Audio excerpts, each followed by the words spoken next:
This is definitely a watch you need to experience in person. I've seen images online of it and they do absolutely nothing for it. This is the Moser Cie Streamliner Flyback Chronograph with the funky blue fume dial, which is what Moser actually calls this color. Now it's important to note that this is a prototype model on loan to me from Moser, so it has a few kinks, like signs of wear, and the operation is not as smooth or as crisp as it should be when compared to the production models. So just a disclaimer just in case you see something off. A little history about this model line. The first and original Streamliner was also a flyback chronograph released last year in a black fume finish, which not only was Moser's first steel sports watch on an integrated bracelet, but also the brand's first automatic chronograph. We'll get to the movement in just a bit because this is one hell of a caliber to look at, but let me just say it's the perfect representation of the phrase business in the front, party in the back, and they invited Batman. Literally, he's right there.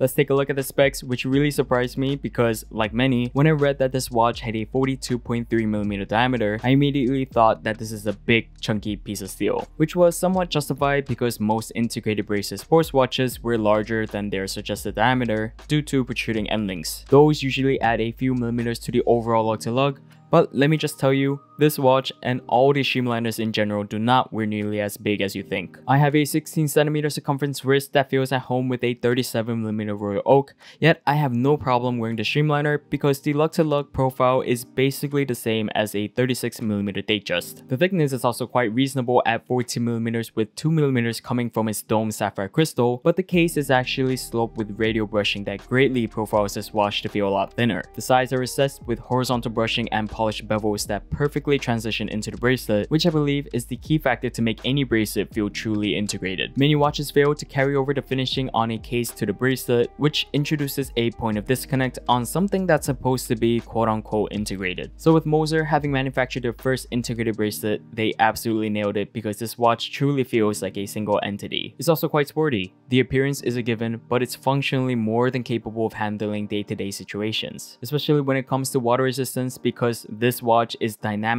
rated to 120 meters. That means the pushers can be activated underwater. There aren't that many chronographs that can be used while being submerged. Safely, that is. A few weeks ago, I had the pleasure to meet Moser's CEO, and to roughly summarize something that he said, it wasn't the Streamliner's head that was designed first, it was the bracelet, and the rest of the watch was built around it. This is how I feel most, if not all, steel sports watches on integrated bracelets should have been designed. The bracelet should not be an afterthought. It should be just as important, or in Moser's case, even more important than the case itself. This organic or serpent or lobster tail like bracelet is incredibly fluid and comfortable. Dare I say, I think it's more comfortable than my Royal Oak and Overseas, and I do think it is the most dynamic of any bracelet manufactured. It's vertically brushed with polished bevels and satin sides, again finishing that continues from the case, and between each link, you have polished bevels that are accentuated once curved along your wrist. Contrary to what you see, each link is made up of two components, which is easier to notice on the backside. Now my reason for calling this bracelet dynamic is because the links are concave at the center, so when it's under any type of light, you'll see the shine radiate from the center out. And for that reason, it seems as if the bracelet is a moving living organism. The only feature that I miss having is some type of quick micro adjust where it's hidden inside of the clasp,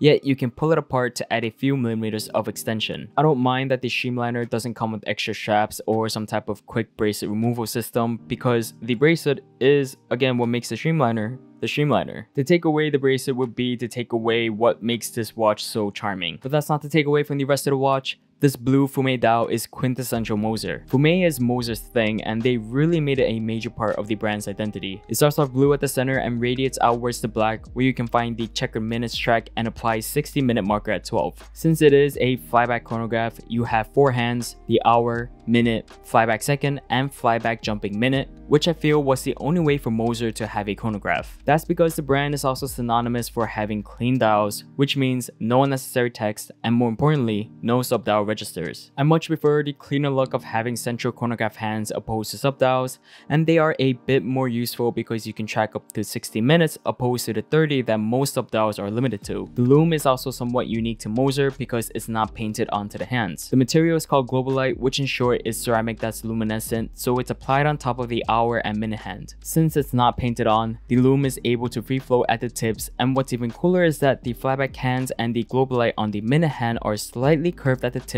to match the contour of the sapphire crystal. Now let's check out the party in the back and meet Batman because this movement architecture is insane. This is the HMC 902 caliber, which is based off of an autograph movement first used by Fabergé in 2017. It speaks for itself. They specialize in hot level movement development. Obviously, we have the Flyback Chronograph complication, but what's special is the column wheel system with lateral clutch and friction-based roller. So no gears, that allows the chronograph to start with no jump, stagger, or delay like a vertical clutch. There's also a gear system on top that basically protects the operation in case of shock, and the chronograph module is integrated into the main plate opposed to being superimposed on top. Cottage NF plates, pelage, mirror polish pointed bevels, black polished screw heads, satin wheels, and 2 barrels for the reserve, so there's no sudden drop in amplitude. In normal words, this is a very complicated, thin automatic movement that's also appropriately sized to fit the entire case. And yes, it's automatic because the winding rotor is actually hidden underneath the dial, so you have full view of this beautiful caliber built on 434 components, one of which being Batman, of course.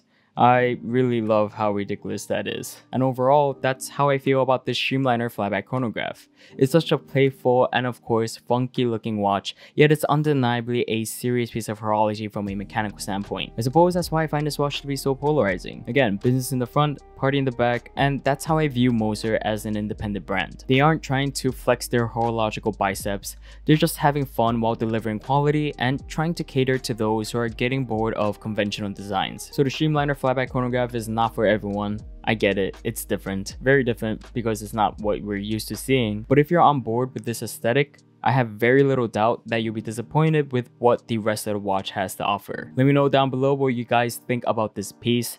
I applaud Moser for straying from the norm and for actually doing it well. Thank you so much for watching. If you enjoyed this video, please give it a thumbs up and consider subscribing if you haven't already. Do follow me on Instagram at loom_shot to see photos of this Streamliner Flyback Chronograph and other watches. And I'll see you guys in the next video. See ya!